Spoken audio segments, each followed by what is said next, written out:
Academy study care home কর্তৃক আয়োজিত 2025 সালের জিএসসি পরীক্ষার্থীদের বিদায় অনুষ্ঠানে উপস্থিত অত্র কোচিং সেন্টারের সম্মানিত পরিচালক জনাব রায়হান স্যার এবং আমার পাশে উপস্থিত সহকারী শিক্ষক স্যার এবং আমার সামনে উপবিষ্ট সকল স্নেহভাজন সকল শিক্ষার্থীবৃন্দ, আমার প্রাণপ্রিয় শিক্ষার্থীবৃন্দ, সকলকে আমার সালাম, আসসালামু আলাইকুম।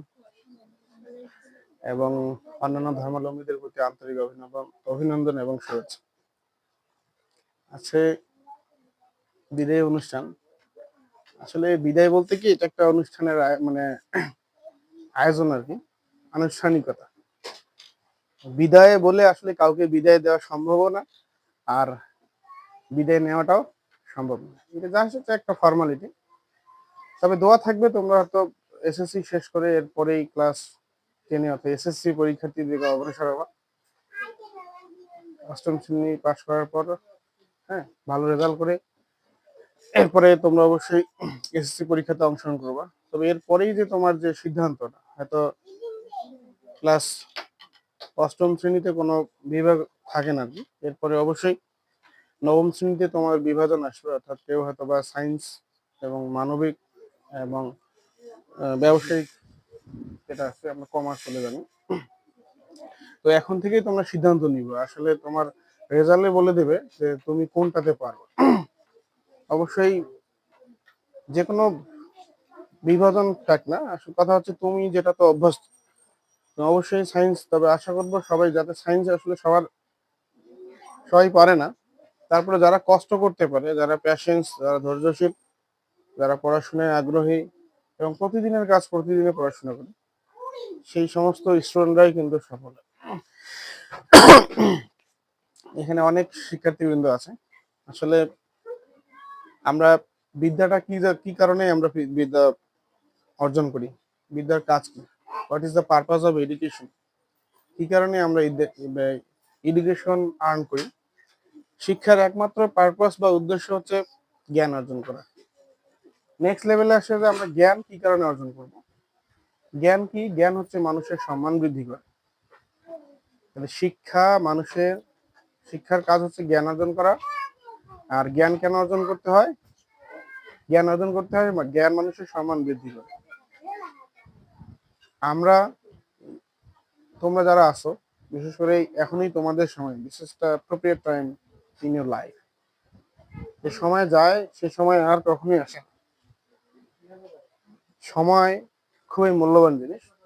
আজকে যে সময়টা আমাদের থেকে যাচ্ছে, এই সময়টা আরো কখনো আসবে না। বলা হয়ে থাকে যে হারানো সম্পদ ফিরে আসে কঠোর পরিশ্রম দ্বারা, কিন্তু হারানো যে সময়টা, এটা কখনোই কি আসে না, ফিরে আসে না। তো যাই হোক, শিক্ষা হচ্ছে একটা পাওয়ার। শিক্ষা কি? পাওয়ার। শিক্ষা হচ্ছে আমাদের একটা শক্তি। Nobody can change your life, only education can change your life. শিক্ষা মানুষের জীবনকে বদলাইতে পারে। শিক্ষা মানুষের জীবন কি করতে পারে? চেঞ্জ করতে পারে। কেউ চেঞ্জ করতে পারে না, একমাত্র শিক্ষাই। কারণ যে কোনো ব্যক্তি, শিক্ষা হচ্ছে একটা আত্মাধিক পাওয়ার। কিছুদিন আগে আমি একটা বিবিসিতে অনুষ্ঠানে দেখলাম একটা মেয়ে, তো কত বয়স হবে, মেবি 25-24 মতো হবে, কিন্তু তার থেকে অনেক সিনিয়র পার্সন, মেবি 40 আপ, যে ব্যক্তিগুলো, তিনি যখন তার আসন গ্রহণ করতেছেন, ওই ব্যক্তিগুলো তাকে দাঁড়িয়ে সম্মান করছে। কিসের বলে? দেখেন, তো অবশ্যই তার শিক্ষা তাকে অত দূরে নিয়ে গেছে। তার থেকে অনেক সিনিয়র পার্সন আছে, তো পাশের থেকে তাকে স্যালুট জানাচ্ছে। তার মানে উনি বসার আগে সবাই দাঁড়ালো। এটা কি কারণে হচ্ছে? তার কি টাকা বেশি? না, একমাত্র কিসের? তার যে স্কিল ডেভেলপমেন্ট, তার মানে শিক্ষা। এই শিক্ষাটা তাকে কি করতে, তার সম্মানটা বৃদ্ধি করছে। তো একটাই উদ্দেশ্য থাকবে, তোমরা অবশ্যই সৎ থাকবা। কি থাকবা? সৎ এবং ধৈর্যশীল আর পরিশ্রম, এই তিনটে জিনিস। নাম্বার 1, প্রথমে আমরা কি হব? সৎ হব, এবং তারপরে কি হব? ধৈর্যশীল হবে, এবং ধৈর্য থাকতে হবে। ধৈর্য মানুষকে অনেক দূরে এগিয়ে নিয়ে যায়। ধৈর্যশীল। দেখেন, আমাদের দেশের এখন ডাক্তার বলছিলেন যে, তিনি বলছেন মানুষের উন্নতির পিছনে সবচেয়ে কোন জিনিসটা দরকার বেশি? নোবেল স্যার বলছিলেন যে মানুষের ধৈর্যটা। আসলে তার এই কথাটা কিন্তু তিনি অনেক আগে বলছেন, অতটা হাইলাইট হয়নি। কিন্তু বিদেশে যখন ফরেনরা মানে পশ্চিমারা এই কথাটাকে তারা একই তার কথাটাকে ইংলিশে একটু বললো অ্যাটেনশন, হ্যাঁ, ডেফিসিয়েন্সি, তারপর বলেছে যে হাইপার অ্যাক্টিভিটিস ডিসঅর্ডার। তাহলে কথার অর্থ হচ্ছে যে ধৈর্যের অভাব, মানুষের মধ্যে ধৈর্যের অভাব। যে ব্যক্তি অবশ্যই ধৈর্য সহকারে যে কোনো কাজ করবে ইনশাল্লাহ সে সফল হবে। তো আজকে দেখা যাচ্ছে যে আমরা যারা ধৈর্যশীল না, একটা জিনিস পারি না, তো ওই জিনিসটা কতটুকু ধৈর্য সহকারে পড়ি শেখার চেষ্টা করতে। একটা জিনিস আমার 1 ঘন্টা হচ্ছে না 2 ঘন্টা পড়ি, টাইম তো আমাদের available, you have a lot of time, but if you use the time properly you will be success one day. একদিন তুমি অবশ্যই সফল হবে যদি সেই সময়টাকে মেনটেন করো। আর কি হবে, একেবারে ধৈর্যশীল। ধৈর্যশীল ব্যক্তিকে স্বয়ং আল্লাহ তাআলা অনেক পছন্দ করে। সৃষ্টিকর্তা বলছেন যে কিয়ামতের দিন তিনি অবশ্যই যে সমস্ত ব্যক্তিরা ধৈর্যশীল হবে তাদেরকে তিনি নিজ হাতে পুরস্কার দেবেন। তো কি করবেন, ছাত্র জীবনের একটা কর্তব্য হচ্ছে কি আগে নিজেকে ধৈর্যশীল হবে। আমি একটা জিনিস পারি না, সেটা কিভাবে শিখবো, সেটার মধ্যে আমার ধৈর্যশীল হবে। ধৈর্য থাকলেই সবকিছু সম্ভব, আর অধৈর্য হলে কোনো কিছু সম্ভব না। আর তাড়াতাড়ি আমরা একটা ফল পাওয়ার খুব চেষ্টা করি, বলা যায় যে ধৈর্যের ফল কি হয়, মিষ্টি হয়। কিন্তু ধৈর্যটা হচ্ছে সবাই ধরে রাখতে পারে না। যারা ধৈর্য ধরে রাখতে পারে তারাই কিন্তু কি হয়, পরবর্তীতে সফলতা অর্জন।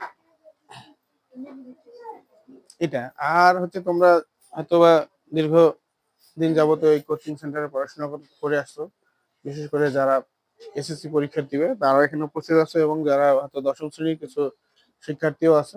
তো কিছুদিনের মধ্যে তোমরাও বিদায় নিবা। তো আমি সবার প্রতি এতটুকু রিকোয়েস্ট করবো যে যেটাই পড়েন ধৈর্য সহকারে বলুন।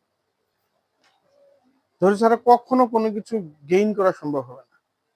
প্যাশন্স খুবই ক্রিটিক্যাল জিনিস। একটা জিনিস পারেন না, বারবার বারবার পড়েন, গেইন এনে গেইন রিপিট। একটা জিনিস পারি না আমি ওইটাকে বেশি করে পড়ি। হ্যাঁ, স্কিল জিনিসটা খুবই মারাত্মক জিনিস। স্কিল গ্যাদার করতে গেলে তোমাকে সবচেয়ে বেশি কঠোর পরিশ্রম করতে হবে, পরিশ্রমী এবং ধৈর্য সহকারে। যে জিনিস পারি না ওই জিনিস বেশি বেশি করবো। যে জিনিস আমরা পারি না ওই জিনিসের প্রতি আমাদের কোনো যদি আগ্রহ না থাকে তাহলে ওখানে কখনোই আমরা ওখানে সফল হতে পারবো। এইটাই হচ্ছে নাম্বার। হ্যাঁ, যাই হোক, দীর্ঘদিন যাবত আপনারা যারা এই কোচিং পড়াশোনা করে আসতেছেন, হয়তো বা শিক্ষকরা আমরা যারা আছি তোমাদের প্রতি মাঝে মাঝে হয়তো কঠোরতা অবলম্বন করছে, হয়তো কথা দিয়ে আঘাত করছে, নতুবা ব্যাট বা স্টিক দিয়ে আঘাত করছে। হ্যাঁ, এটাকে কষ্ট মনে করবো না, হয়তো বা এটা হচ্ছিল তোমাদের প্রতি কি তোমাদের ভবিষ্যৎ গড়ার জন্য একটা কৌশল মাত্র। তোমাদের স্পর্শ, প্রতিটি টেবিলের স্পর্শ, তোমাদের যে স্পর্শ, টেবিলের প্রত্যেকটা কানায় কানায় বা কোচিং সেন্টারের প্রত্যেকটা জায়গায় তোমাদের স্পর্শ হয়ে গেছে। তোমাদের কখনোই মন থেকে স্যারের পক্ষে বা আমাদের পক্ষে বিদায় দেওয়া সম্ভব না, বিদায় নেওয়া সম্ভব না।